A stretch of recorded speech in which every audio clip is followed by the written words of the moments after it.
Marcus arrived for his shift at 10 in the evening, same as always. He checked the hallways, checked the studios, tested the locks. Studio B was supposed to be empty. Marvin Gaye was inside, sitting at the piano. Not playing, just sitting with his hands in his lap in the half-dark, looking at the keys.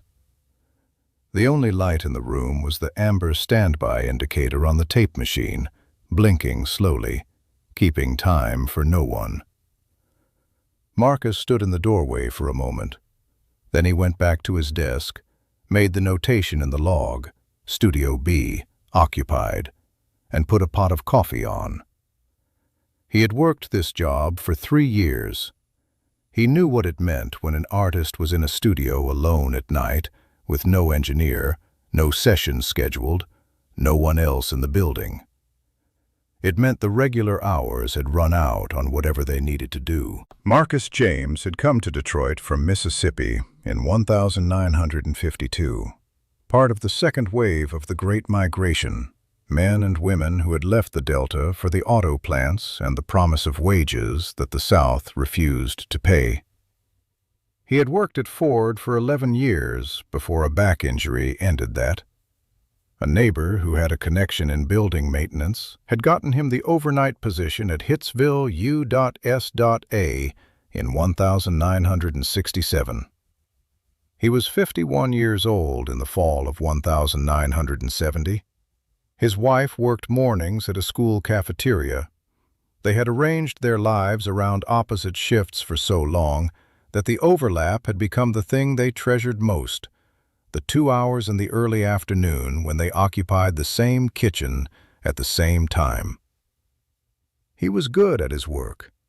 He made the rounds on the hour, kept the log, kept the coffee made, and said nothing unless spoken to. He had learned early that the correct posture in the presence of famous people was invisibility, not servility, not distance, but the specific quality of presence that allows a space to function without imposing on it. The artists who worked late had come to know his face the way you know the face of someone reliably there without being intrusive. They nodded. Sometimes they asked for coffee. Mostly they worked, and Marcus watched, and the nights passed in a silence both sides understood. His son Raymond had been drafted in 1969. Raymond was 22. He was in Vietnam as of that October, writing letters home that described things Marcus did not know how to respond to: the heat, the confusion, the way the war looked from inside it versus the way it was being described in the papers Marcus read on his breaks. Marcus kept the letters in a shoebox under the bed and read them again sometimes on his days off, trying to understand something that the letters themselves acknowledged couldn't be fully communicated. He was thinking about Raymond on the night he found Marvin Gaye in Studio B. Not specifically the way you think about someone when you pick up the phone to call them, just the background presence of it, the low-level weight that had not left him since the first letter arrived. The late sessions started in June and continued through the fall. Marvin Gaye was in the building more nights than not after 10 o'clock, usually alone or with just one engineer, working at hours that the daytime schedule didn't account for. Marcus didn't know what the sessions were producing. He caught pieces through the glass on his rounds, a vocal phrase repeated a dozen ways, horn parts that seemed to be searching for something rather than stating it, the sound of a record being built one layer at a time with more patience than Marcus had previously associated with any of the artists who came through the building. What he noticed across those months was how quietly Marvin worked. There were no outbursts, no arguments with the engineer, no apparent frustration when something didn't land. There was only the repetition, the same phrase approached from a different angle, the same chord progression voiced differently, the accumulation of something that Marcus couldn't name but that he recognized from his years of overnight work as the sound of a person trying to get something exactly right. One night in October, Marvin came out of the studio around 2 in the morning and walked down to the kitchen. He poured coffee, stood at the counter, and then looked at Marcus in a way that was different from the nod. "You've been here every night," Marvin said. Marcus said he had. Marvin looked at his cup. "You hear any of it? Through the glass?" Marcus said he caught pieces on the rounds. "What do you think?" Marvin asked. Not as performance, as a question. Marcus thought about it. He thought about Raymond's letters. He thought about the sound through the glass that he had been catching in fragments for 4 months. The gentleness of it. The way it addressed something without raising its voice. Then he said, "It sounds like something that needed to be said." Marvin looked at him for a second, then nodded slowly. The nod of someone who has heard something useful in a context where useful things had been scarce. He finished the coffee, set the cup down, and went back into the studio. Marcus made his note.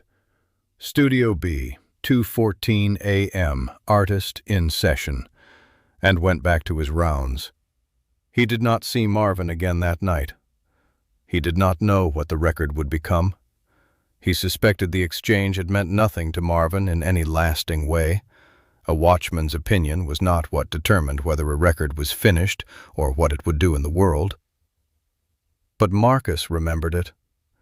He remembered it the way you remember the moments when someone who has no particular reason to ask your opinion asks it anyway, and then waits for the answer. What's Going On was released the following spring. Marcus heard it first on his drive home after a shift, his Pontiac on the Lodge Freeway, early morning, the radio on low. He recognized it immediately. Not the specific tracks, which were different from the fragments he had heard through the glass, but the quality of patience in it.